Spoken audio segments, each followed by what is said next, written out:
semua sajak dahulu dari MDA sampai umur 50 tahun nak bertukuk tentang salat.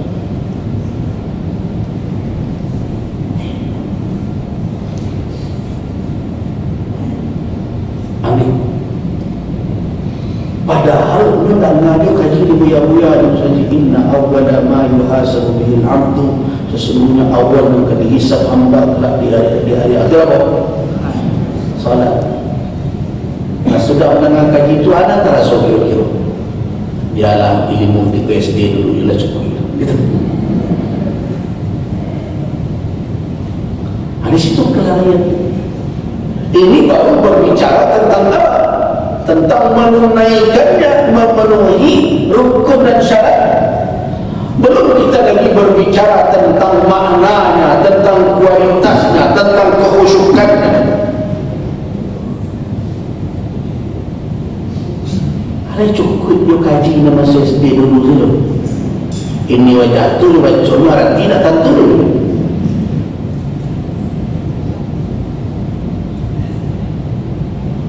Berarti ada kelalaian kita. Padahal kita tahu bahawa menuntut ilmu tentang salat itu bukan sunnah, tetapi wajib. Jadi kalau terlanggar oleh kita pantangan dan larangan salat, tidak terpenuhi rukun dan syarat, berakibat salat itu tidak sah. Dan tidak sah itu sudah sekian lama dan kita lalaikan menuntut ilmu tentang kaifiatnya. Berarti lalu kan lewat sudah solat tak selesai, menuntut ilmu ditinggalkan.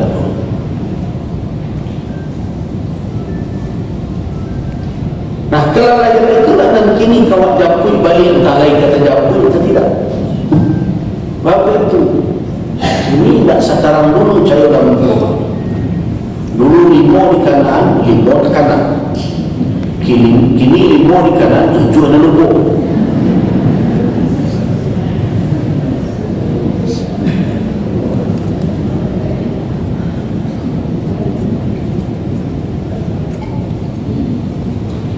Kalau cerita ikut karena dulu pernah membawa jemaah haji. Jemaah haji itu banyak muda-muda dulu, banyak yang tua-tua. Kecil tua-tua, kumpul ketika duduk-duduk dia di pemondokan. Ustaz, iya, ini lebih menjilid yang muda-muda. Bapak itu, nah tawafnya bila terangkan, nampaknya kama ketujuh. Kami berjalan pegang sakit, dia rasa ke tangga. Kalau semua itu lo apai dulu nak, itu buatan bapak apai dulu tu. Dulu kan ada daftar antri begitu. Bapak apai dulu yang menangah kaji orang kopi haji kau gak balik kepada santang. Ujian lah balik dia lah sebalik aja balik. Ini ada orang yang kadang-kadang terpengaruh dengan kaji-kaji dan tidak jalin, akhirnya ditunda kewajiban. Padahal di dalam hadis diingatkan oleh Nabi, man sahhatu lahu jisman wa wassa'tu lahu rizqa, siapa aku sehatkan tubuhnya, aku lapangkan rezekinya. Marrat alaihi khamsatu a'wam, berlalu 5 tahun dalam kondisi seperti itu dia lalui. Pada beberapa wilayah tak tiba kamu, tak datang ke Baitullah, bahwa mahrum dia diharamkan. Diharamkan kata ulama mensyaratkan di situ diharamkan dari keberkahan, kesehatan dan harta kekayaan itu. Abang ada tunda-tunda. Tapi ayat jadi menyasar di hal maka itulah lalu bubur, nasi lah jadi bubur. Kalau dimasak balik malah bubur jadi apa itu? Nah, jadi kalau adonan teraso, yo telah lewat selama itu cie pasal nambah kini ko. Keceng anak cucu kini lagi muda-muda tu. Pelajari bana lah elok di mahun kalian sekolah, di mahun kalian kerajo, tapi nan menjadi kewajiban awak tahu tambah ilmu. betul kamu jalankan awak dunia dan akhirat. Apa pesan itu nak harus dibawa pulang. Jadi ngaji nak cukup ke awak saja. Nah, lihat semangat sahabat. Bagaimana sahabat Nabi SAW ketika mereka tahu bahawa mereka adalah Muslim, dan mereka tahu bahawa mereka harus menunaikan kewajiban, yaitu solat 5 waktu. Perhatikan hadis yang diriwayatkan oleh Imam Al-Bukhari, Al-Imam Muslim, hadis muttafaq alaih dari Malik ibn Al-Huwairis Al-Laisi. Malik ibn Al-Huwairis Al-Laisi, beliau ini tinggalnya di Irak. Ataina Nabi sallallahu alaihi wasallam wa nahnu syababah mutaqaribun. Dia semangat dahulu para sahabat. Ataina, kami datang menemui Nabi sallallahu alaihi wasallam wa nahnu, sedangkan kami syababah, anak-anak muda mutaqaribun yang berdekatan umur. Jadi nak menunggu tua mereka sahabat Nabi. Syababah mutaqaribun, anak-anak muda yang berdekatan umur hampir sebaya mereka. Fa'aqamna indahu 20 lailatan, kami tinggal bersama Nabi, menetap mengaji di 20 malam, 20 hari 20 malam. Ada orang berwakil model itu.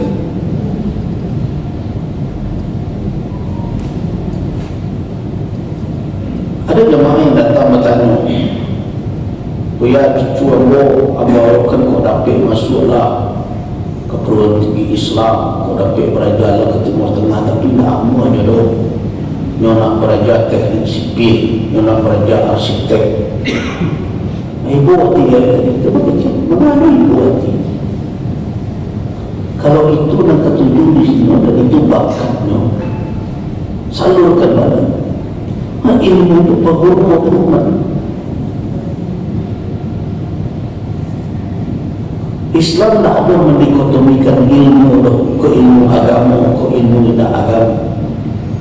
Islam itu mengecekkan ilmu bermanfaat dan ilmu tidak bermanfaat. Ilmu sihir yang perlu dituntutkan. Nah, silakan pelajari segala ilmu yang mendatangkan manfaat untuk kemuliaan Islam dan kaum muslimin. Pelajari. Sebab Islam tidak ada menuntut satu orang jadi ahli tafsir, tidak ada syariat menuntut satu orang menjadi ahli usul, ahli fikih. Tidak satu orang dituntut jadi ahli hadis. Dan diminta dari sekelompok kecil, dari sekelompok besar yang bertafakuh fi din. Yang kelompok lain mana? Yang mendalami yang lebih besar. Silakan dalami ilmu-ilmu yang berguna untuk umat yang hari ini menjadi titik lemah umat Islam. Awak cuma pandai memakai hasil karya orang. Orang bangga macam Indonesia yang buang-buangnya. Apa itu? Karena pasar terbesar, awak yang paling rajin mempergunakan produk orang dan berkarya pemalik.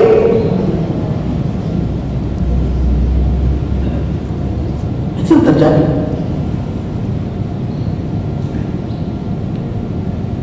Jadi Indonesia ini adalah pasar yang besar untuk merupakan hasil produk. Bahkan KW1, KW2 dan KW6 itu lain masuk itu dibalik dalam Indonesia. Apalagi dengan karakter konsumen awak dan elok nampak dengan gaji. Pokoknya baru walaupun umur 3 hari Bali itu panjang apa tu sebentar 3 orang mantan rupa main ojol main ikut main itu. Nah, karena itu anak-anak kita harus kita didik bisa berkarya. Dahulu umat Islam menjadi kuat bukan hanya dengan keberadaan ulama fikih, bukan hanya keberadaan muhaddisun, fuqaha, usuliyun. Tidak. Ada juga para atibah, para dokter, ahli kimia, ahli fisika, ahli biologi, ahli arsitektur. Kalau Baywang ke Turki, nah, bagaimana kita bisa mempertimbangkan, merenungkan bagaimana setinggi ini menara dibuat zaman itu, baca dan kokoh, dan tidak sedikit karya-karya arsitek masa itu yang sekarang ini kadang sulit untuk ditiru. Dan itu di tengah-tengah umat Islam, membuat kagum orang ketika datang ke negeri-negeri kaum muslimin. Kini dibawa ke dalam kaum muslimin kamar sulit sampah dan tambah.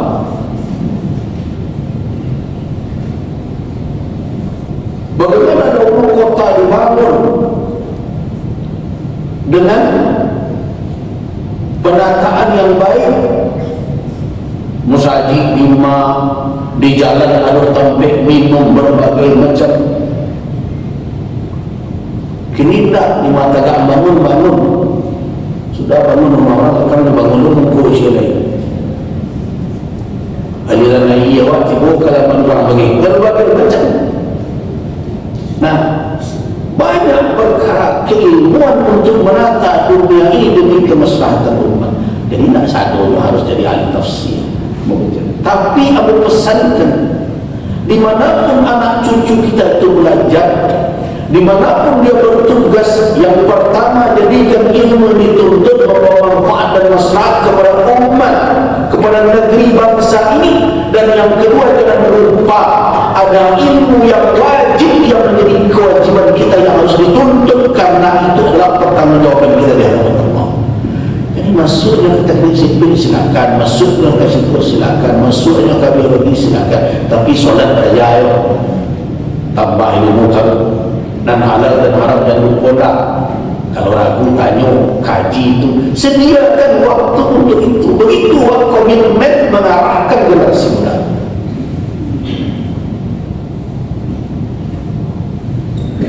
Nah, itu yang kita ambil dari kisah Malik bin Huwairis tadi. Bayangkan anak-anak muda datang sekian jauh dari kampungnya, datang ke Madinah bertemu Rasul, menentang 20 hari lamanya bersama beliau. Fa'aqamna indahu isrina laylatan. Nah, setelah 20 malam berlalu, fadhanna anna staqna ahlana. Setelah 20 malam berlalu, Rasulullah menduga kami sudah rindu dengan keluarga kami.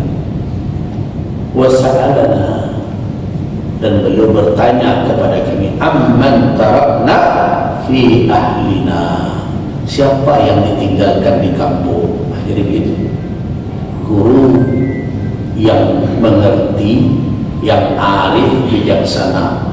Kalau ceramah awak kalau terkilik kata kalam ulala sangkot 30, kalau dilihat dan dimakan Rasul sajud maruang tubuh terkilik ikan dalam air, ikan terkilik jalur timur, tentu jantan betina. Nabi-nabi dari itu awak kini berpatah sedang lain.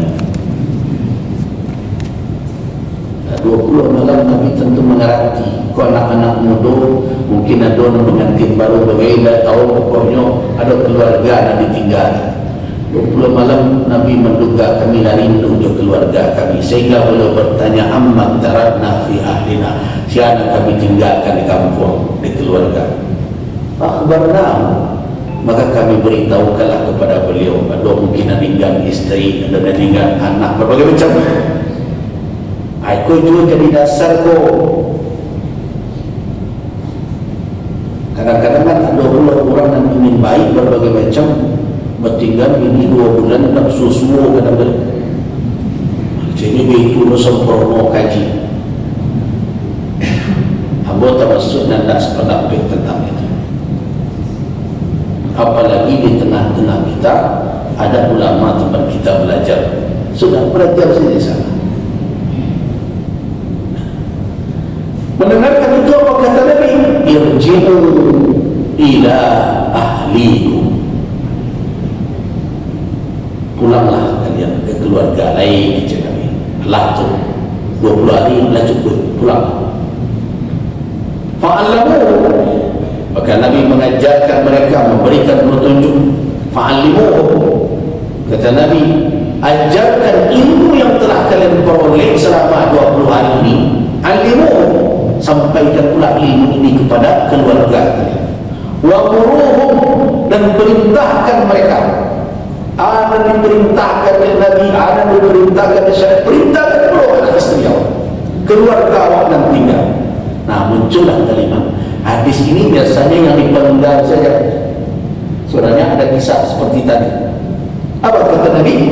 Wa sallu kama ra'aitumuni usalli. Nabi itu. Dan salatlah kalian sebagaimana kalian telah melihat saya salat.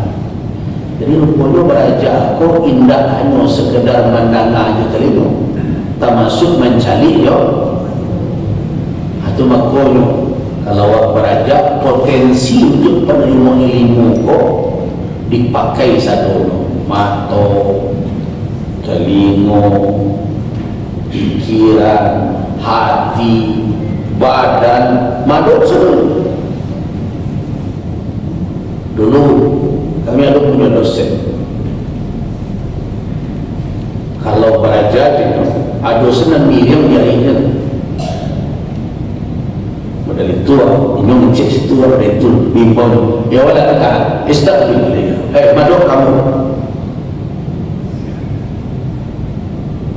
Ada sebagian, kalau kita perhatikan beberapa ulama kita, kalau dia berdialog dengan orang lain mengecek, Allah dia menyediakan madu.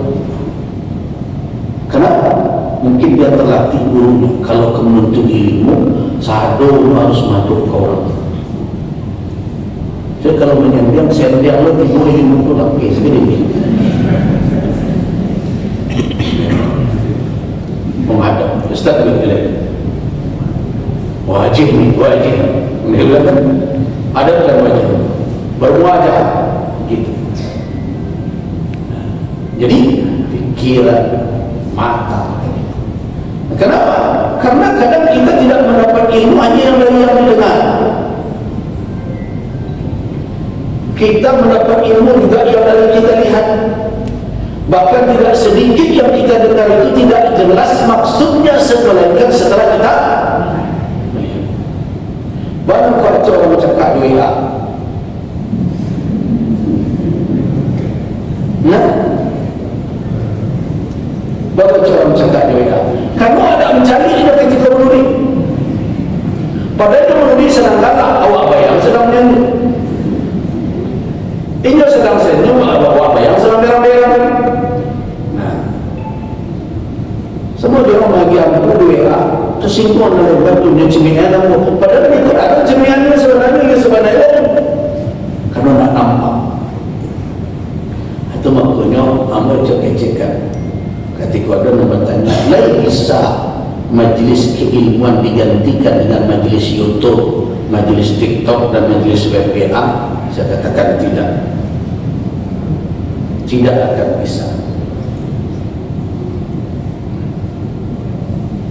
Yang memiliki suasana, di samping ada nilai keutamaan bermajlis. Di samping itu, kalau nilai keutamaan bermajlis, bapak dan ibu bukan cuma mendengar. Innalillahi malaika, Allah punya malaikat yang kerjanya berkeliling di bumi ini. Apabila dia bertemu halaqah, suatu halaqah seperti ini, di situ diingatkan Allah, ada zikrullah, ada Al-Quran, ada ilmu yang dikembangkan, hafad janah. Itu makna halaqah zikir itu. Dihamparkan saya dan Allah bertanya kepada malaikat. Allah Maha tahu, tapi dia ingin bertanya kepada makhluknya, pada malaikat, ma fa'ala ibadi, apa yang dilakukan hamba-Ku, sampai seterusnya. Allah kabulkan permohonan orang yang ada di majlis itu, seperti kita sekarang. Nah, bukan hanya keutamaan itu, tetapi apa?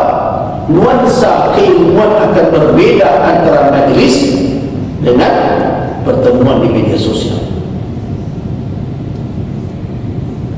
Nah, jadi kata Nabi, sallu kama ra'aitumuni usalli, salatlah kamu sekalian sebagaimana kamu sekalian melihat saya salat. Wa idza hadaratis salat, apabila waktu salat tiba, falyu'adzin lakum ahadukum, hendaklah seseorang dari kamu azan untuk kamu sekalian. Nah, di situ sudah ada perintah azan, mengumandangkan azan. Kemudian apa lagi? Thumma liya'ummakum akbarukum, kemudian hendaklah menjadi imam kamu sekalian siapa?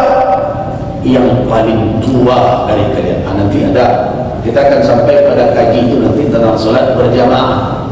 Siapa haqqun nas bil imam, siapa yang paling berhak menjadi imam. Jadi ada suatu hadis, aqra'ukum, yang paling qari, ada yang a'lamukum. Nah, bagaimana mendudukkan nanti? Nah, di sini kenapa akbarukum yang paling tua? Karena secara keilmuan mereka itu mutaqaribun, hampir bersama. Jadi kalau sama ilmu, sama tilawah, qiraat, siapa dahuluan? Nah, lebih umum. Nah, tapi kalau nak sama dalam hal keilmuan, nak sama dalam hal tilawatul Quran, kiraannya, dan dulu Al-Fatihah saya tak dulu. Anda usah dan dulu tersinggung. Dulu saya nak dulu dah terhati awal lagi nak sama itu. Yang ukurannya apa? Ukurannya adalah syariat, syarat. Ukurannya. Kalau ada lebih alim, ada lebih ahli di dalam tilawatul Quran, ya sudah. Takdir, dahulu takdir. Begitu juga imam ratib. Imam ratib kalau ada orang yang lebih alim, ada orang yang lebih qari, ya sudah dahulu, walaupun ada imam ratib di situ. Tetapi nak datang tak boleh mendahului. Yang maju harus dengan persetujuan dari imam yang tatap. Jadi imam tatap tu nak garing tu. Ada awak nak berbeza tu antara garing dengan imam. Makanya aku termasuk tak setuju imam suruh ada cuci WC bagi, walaupun dia nama tapi itu tak kerajaan salah. Kalau dia tolong, alhamdulillah. Kalau tidak, nah, kenapa imam waktu hormati? Dia nak memimpin awak. Ada pengurus masjid nama hari-hari imam itu sebentar. Pengurus masjid menurut aku para guru awak mengaji bagaimana mengelola masjid menurut tuntunan syariat Islam. Harus tahu kedudukan dari imam. Salat saja, kapan kita akan berdiri?